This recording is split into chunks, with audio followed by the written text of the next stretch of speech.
Magandang araw po mga kababayan. Ayan! Naway safe po ang lahat. Pagsasaluhan po natin yan ay meatballs, homemade longganisa. Diya!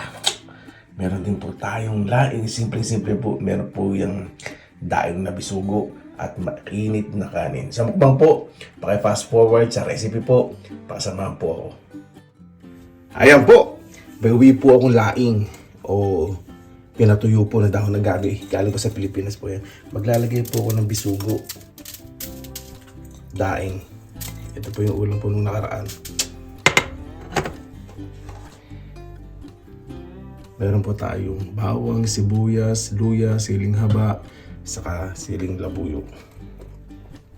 Ilalagay ko lang po yan. Marami naman pong versions po na laing. Yung luya po, medyo nilakilihan ko yung hiwa. Dahil wala akong time maggadgad ngayon. Sa mga bata, ideal din po yan. Kasi yung mga bata ayaw ng luya, di ba? Pag nakakain. So, magugustuhan din yung lasa yan. Maglalagay po ako ng coconut milk. Ayoko po ng coconut cream. Kasi, syempre, process na po ito. Ito, naglalangis. Pero yung coconut cream na nabibili, hindi ko po gusto po yun. Masarap lang sa dessert. Sa mga biko yung coconut cream. Pero pag mga luto po, nagamit ko po coconut milk. Lagyan lang po ako ng konting tubig. Lagyan po tayo ng konting asin. Mamaya na lang po alatan. Kasi yung daing, may alat din po yun eh. Iba hindi po naglalagay ng paminta. Lagay po ako konting bechin. Lagay po tayo ng patis, pampalinamnam. Wala po akong bagong isda. Kaya patis po gagamitin ko saka yung daing na isda. Takupan po natin. Medium low heat lang po. Dahan-dahan maluto. Sa ating longganisa naman, homemade po. Parang meatballs, longganisa ang gagawin ko po. Maglalagay po akong totoong garlic powder. Bakit kuya? Meron bang hindi totoo?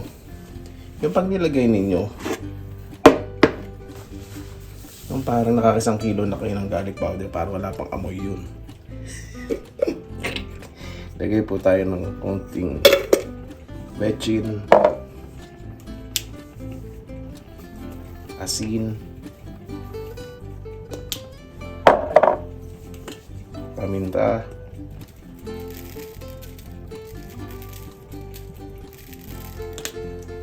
lalagay po ko ng konting patis, pampalinamnam, konti lang. Lalagay po ako ng dark soy sauce para maganda yung kulay. Hindi na po tayo kailangan maglagay ng food coloring. Lalagay ako ng konting suka.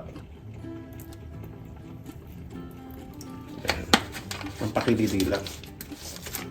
At syempre, asukal.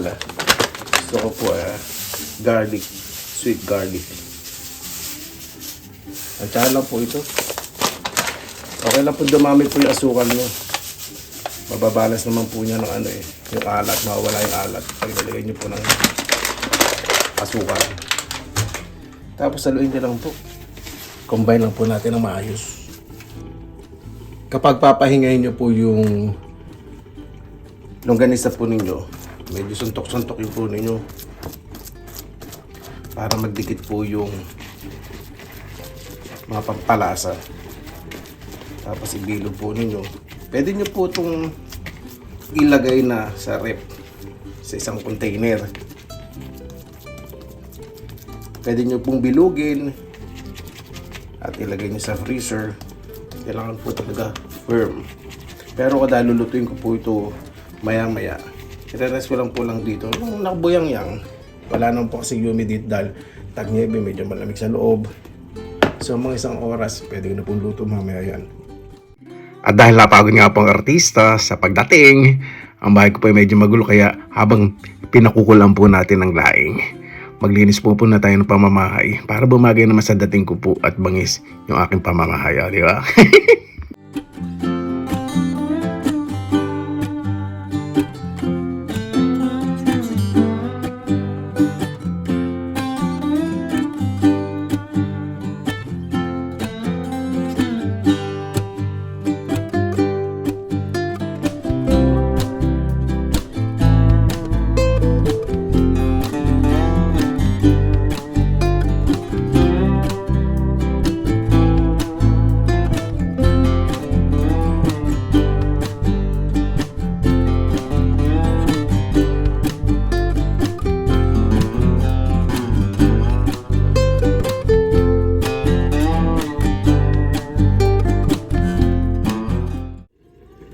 Ayan, pagkatapos natin magayos habang nagluluto tayo, tama-tama, kumulo na po itong ating laing.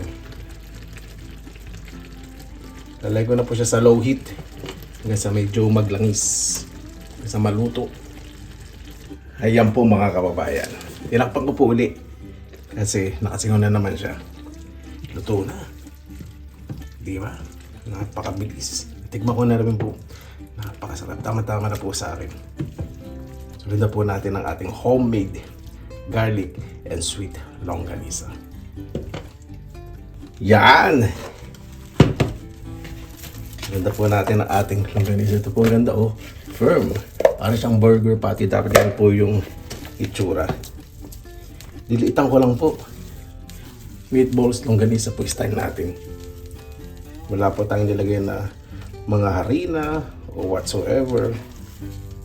Talagang purong karne at pampalasa. Medyo igagin nyo po pala para hindi po magiwa-hiwalay. Pag nakita nyo na pong lumalabas po yung mantika, pwede nyo na pong baligtarin. So, diba? Ganda po na itsura. Golden brown. Handahan lang po lalo nung gamit nyo po ay non-stick pan. Bango.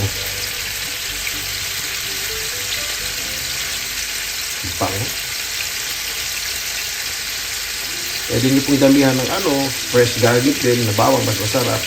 Kasi yung nabibili naman po kasi dito garlic powder, napakasarap pong gamitin sa mga lutuin. Kahit sa pag-isa, kahit di kayo maglagay ng bawang, tapos lagay nyo po yun. Nasa nila po, roasted kasi yun, tapos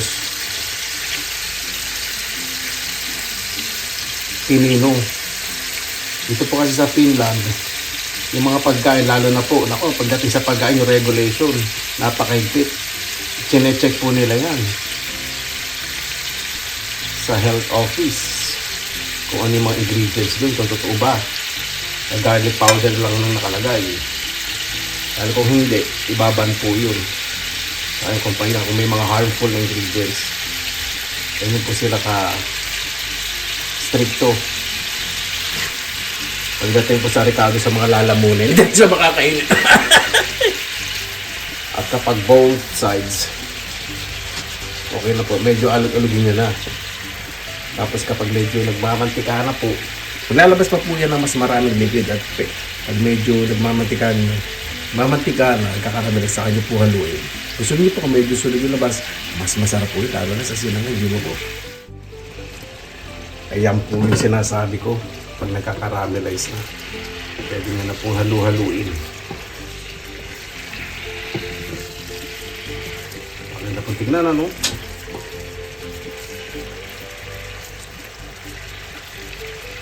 Habang natutuyo, minsan halu-haluin po ninyo para dumikit. Yun po yung katas sa ating longganisa. Ayan po, ito po ang technique para mas kumapit po yung nagkakaramelize. Tagilin yung bahagya at ibuhos po ninyo. Diba? Sa kagandahan po nito, patayin nyo na po yung kalan. Habang lumalamig po yan, mas nagiging madikit. Pwede nyo na pong pagulong-gulungin. At mas magiging masarap po yung inyong longganisa. Ready na po yan. Kakapitin ko lang po mabuti yung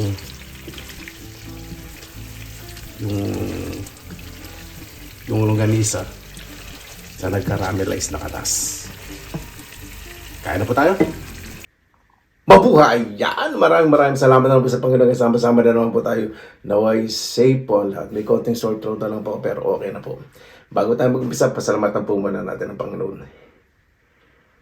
Panginoon, maraming salamat na po sa biyayang binigay po sa amin sa araw po na ito. Naway, ang bawat isa po, mas maging mabuti po sa kapwa. Napakasarap pong kumilos, na wala pong iniiwasan, at umiral po ang kabutihan sa puso't isipan ng bawat isa, lalo na po ang respeto. Magabay po yung mga mahal namin sa buhay na malayo po sa kanilang mga pamilya, naway ligtas po ang lahat. Kaya po bahala po sa amin, isunusuko na po namin sa inyo lahat, sa ngalan ni Jesus. Amen. Nampisa na po natin. Hindi pa po tayo makalabas ng bahay dahil minus 20, minus ako. Less than minus 20. Minsan nag-27. Sa North po, may minus 40. Grabe, sa Nordes. Pinaka-North.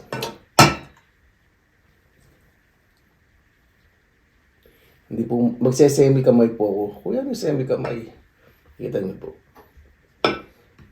Ito meron ng plastic na kutsara. Para hindi masyadong maingay. Tapos ang tinidor ko, kamay ko. Semi kamay. Ay, nako. Ito masarap.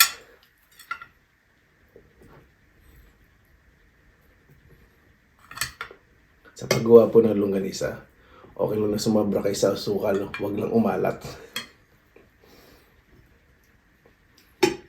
At ang laing. Yan.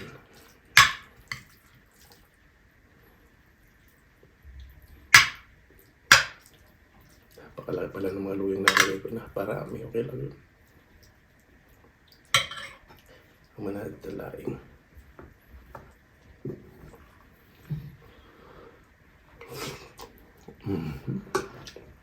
Hop.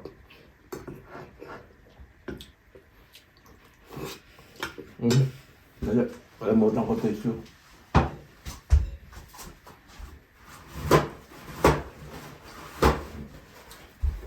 Yan.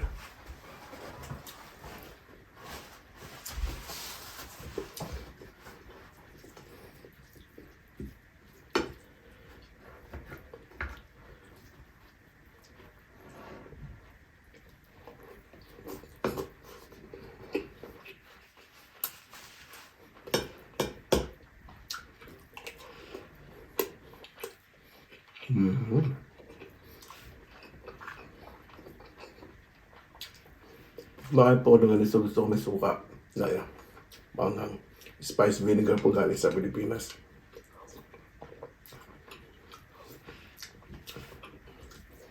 Oh.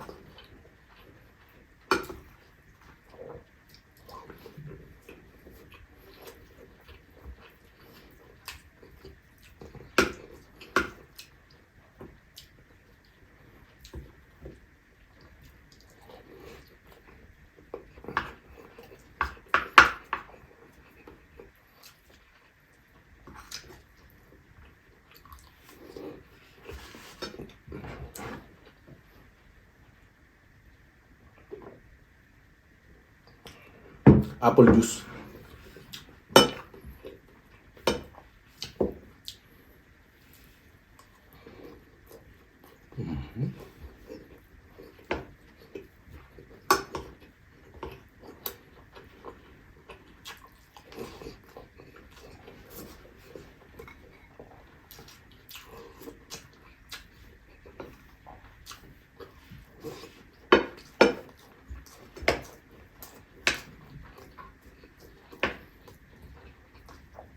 Perfect po ang venison toast. Wala yung takalongganisa. Opo.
Sarap nito meatballs, longganisa.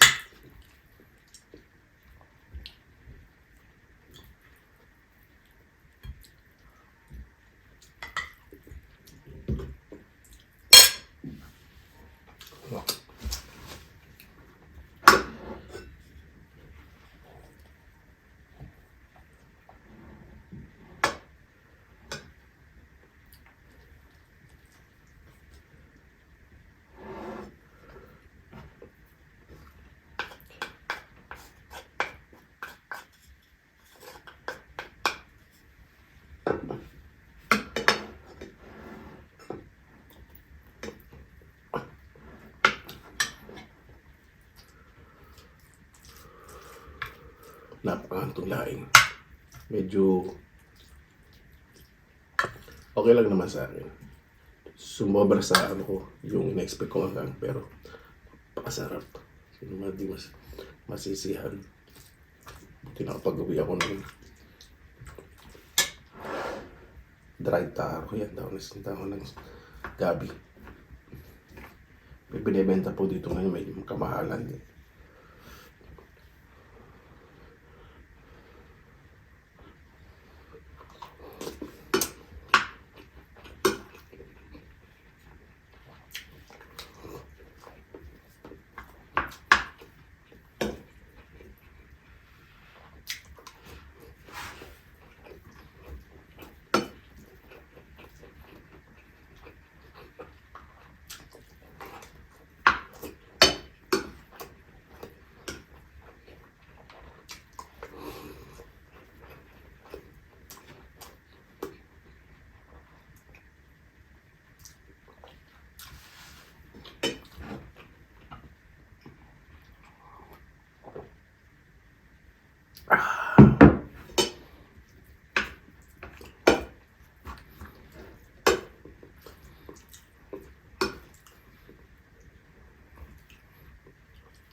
Napakasarap.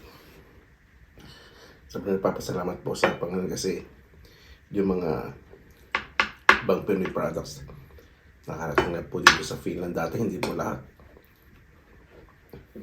Ngayon dumadami na po selections.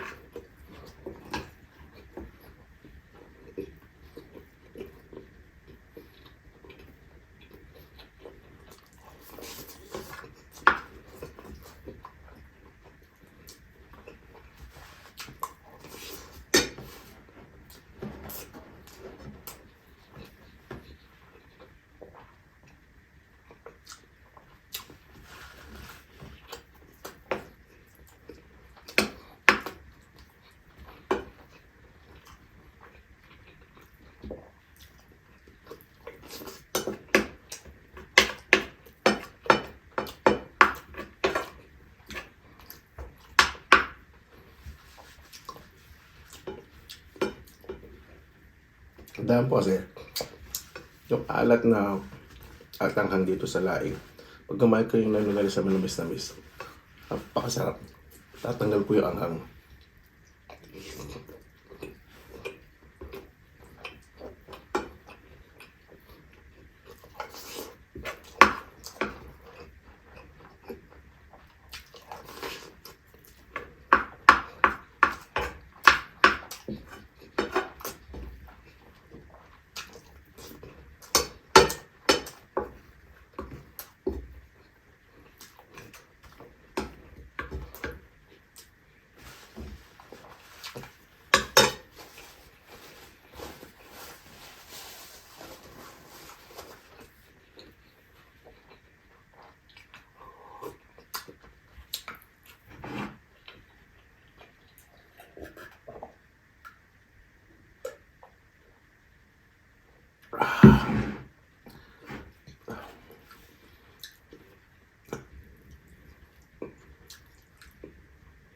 Sige.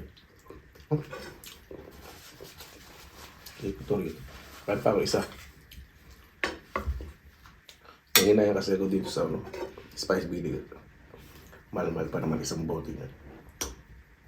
Around 5 euro. Siyempre po.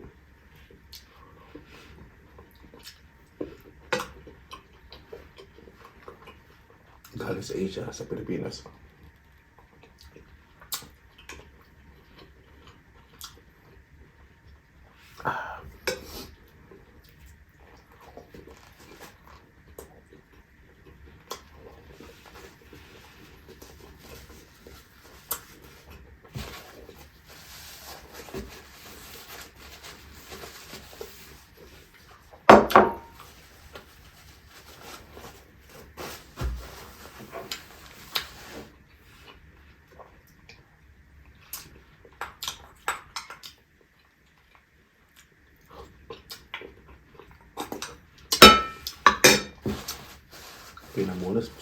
Pinamunas sa lahat.